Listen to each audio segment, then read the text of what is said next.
Welcome to English Talk with Emma. I'm so glad you're here.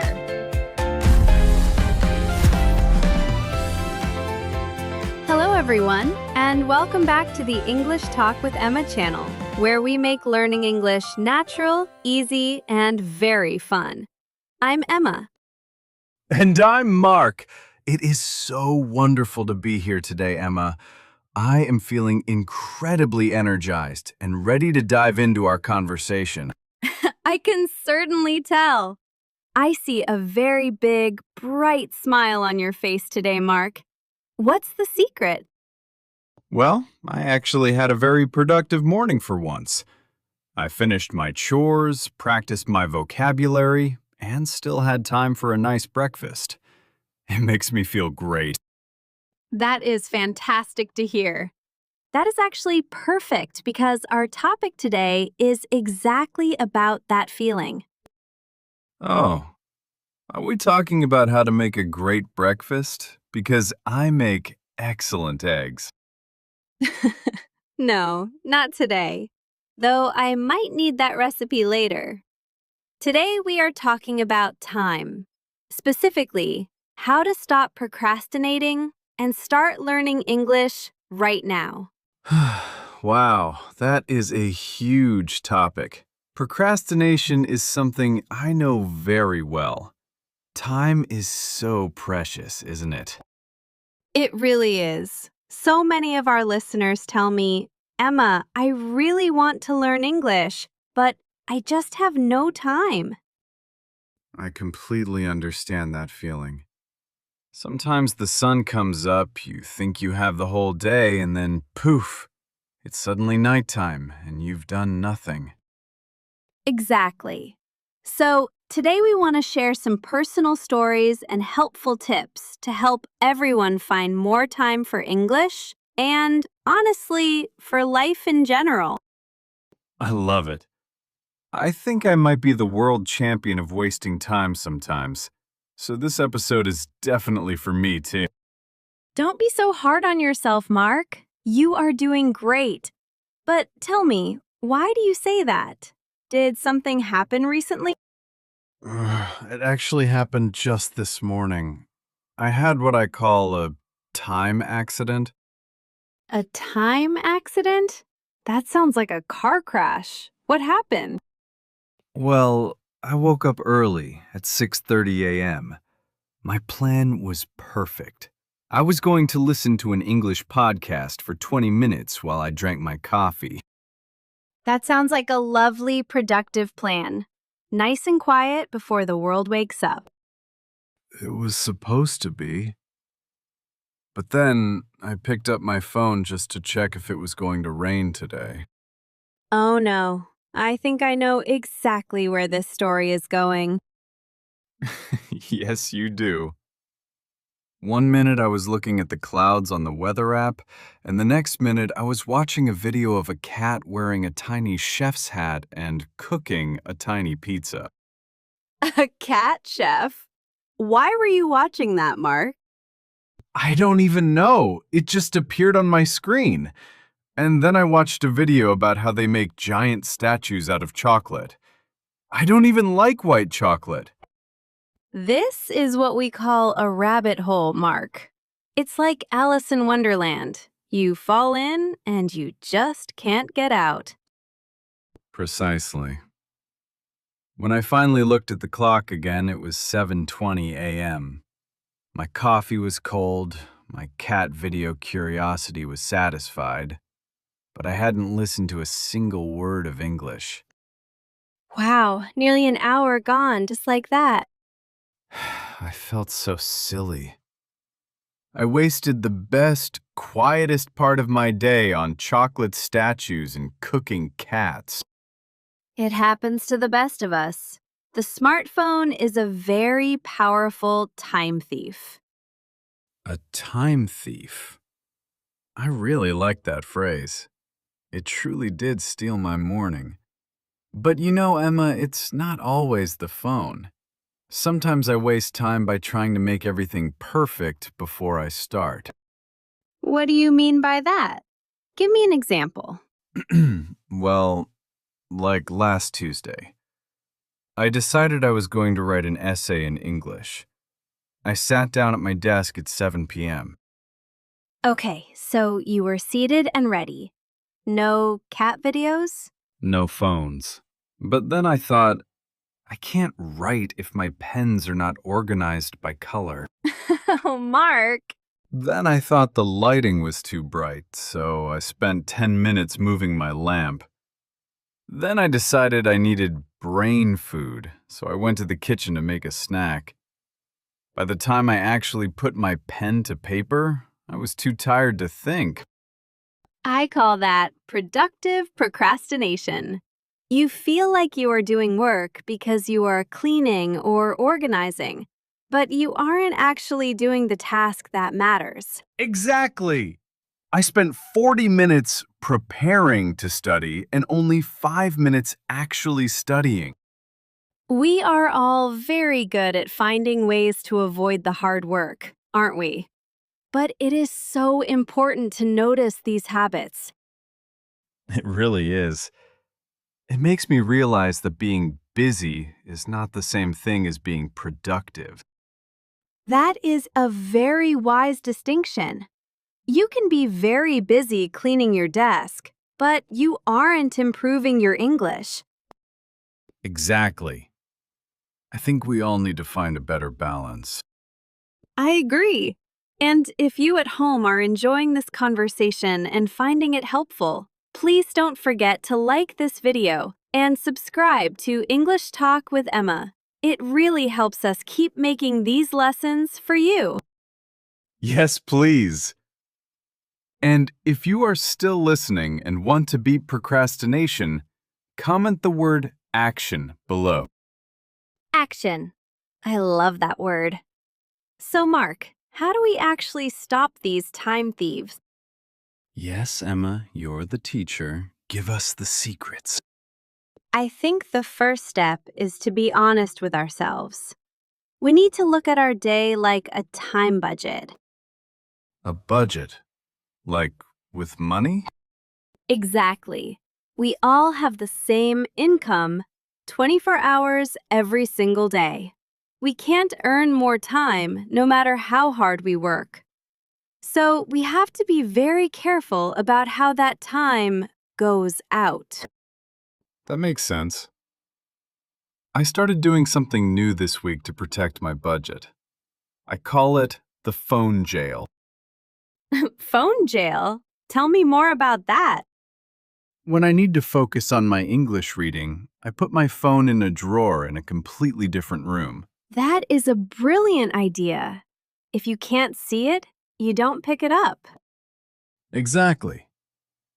If it is sitting on the desk next to me, my hand just moves toward it like a magnet. I don't even think about it. It's a habit. I tried something similar for my perfectionism problem. I started using a 5-minute rule. The 5-minute rule? What's that? I tell myself, Emma, you only have to study for 5 minutes. After 5 minutes, you can stop if you want. And does it work? Almost every time.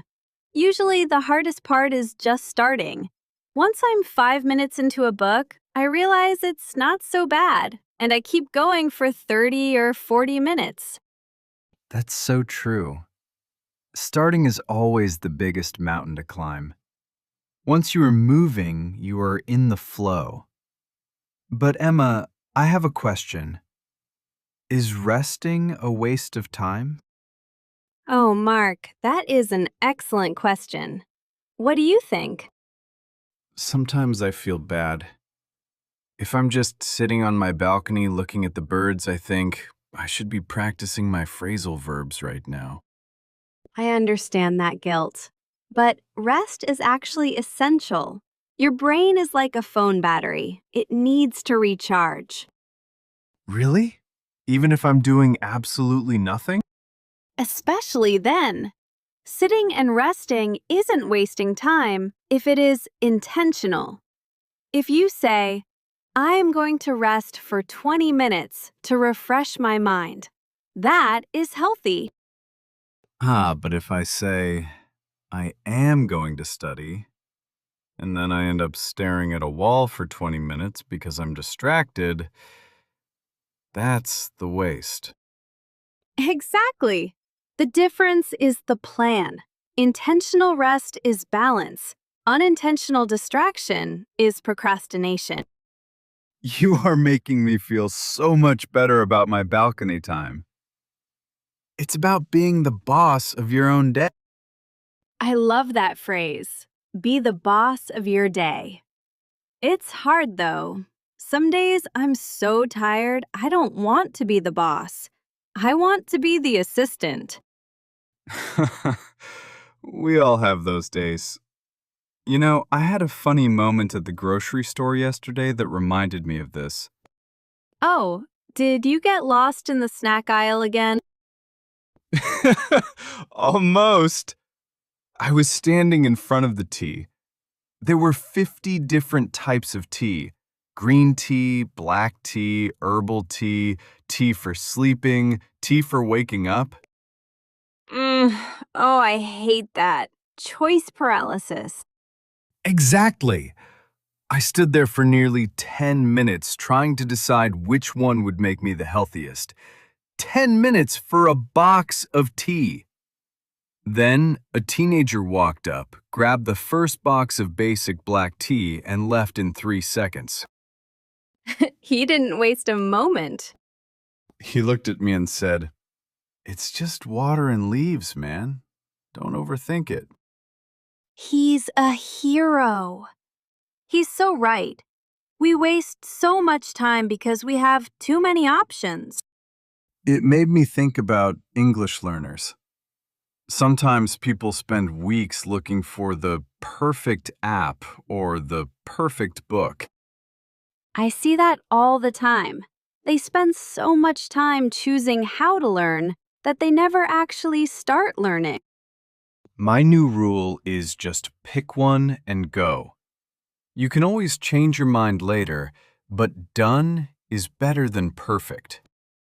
I love that. Done is better than perfect. That should be everyone's motto. 10 minutes of a good book is much better than 0 minutes of a perfect book that you never open. I'm going to remember that.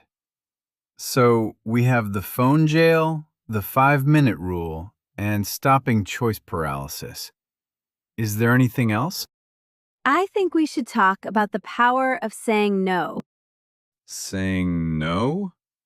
But I want to be a helpful person, Emma. You are a very kind person, Mark. But saying yes to everyone else's requests is a huge way to lose your own time. Can you give me an example? Imagine a neighbor asks you to help them move furniture for 3 hours on the same afternoon you plan to study for your English exam. I would feel bad saying no. But if you say yes to them, you are saying no to your own goals. You have to protect your time like it's gold. You can say, I can't help all afternoon, but I can give you 30 minutes. I never thought about it like that. Every yes to a distraction is a no to my future. That's deep, Emma. It really is. We only get 24 hours. Even the richest person in the world can't buy a 25th hour. This conversation makes me want to go home and organize my entire life right now. Wait, don't do that. That sounds like more productive procrastination. You caught me again. You're right. I should just go home and do my 20 minutes of listening practice. Yes, keep it simple. That is the secret. Also, stop complaining about the work. Oh, I do that. I spend 20 minutes telling my roommate how much homework I have. And in those 20 minutes, you could have finished the homework. We spend more energy worrying about the mountain than just walking up the path. I'm going to stop building mountains in my mind, one step at a time. It's a deal. This has been such a wonderful chat, Mark. I think we've really covered a lot of ground today. We did! And it was a very productive use of my time. No cat chefs here. Let's do a quick recap for our friends at home. Okay. Rule 1. Watch out for time thieves like social media. Use a phone jail if you have to. Rule 2. Beware of productive procrastination. Don't clean your whole house when you should be studying. Use the 5-minute rule to just start. Rule 3. Avoid choice paralysis. Don't spend an hour choosing a book. Just pick one and start reading. And finally, protect your time. Say no to distractions so you can say yes to your dreams. And remember, rest is a plan, not a waste. I feel so much more in control now. Thank you, Emma. You're very welcome, Mark. And now for our bonus tip of the day. Oh, I love the bonus tips. What is it? It's the 2-minute rule. If a task takes less than 2 minutes, like putting a dish in the dishwasher or writing down one new English word, do it immediately. Don't put it on a to-do list. That is so simple. I usually let small things pile up until they feel like a huge mess.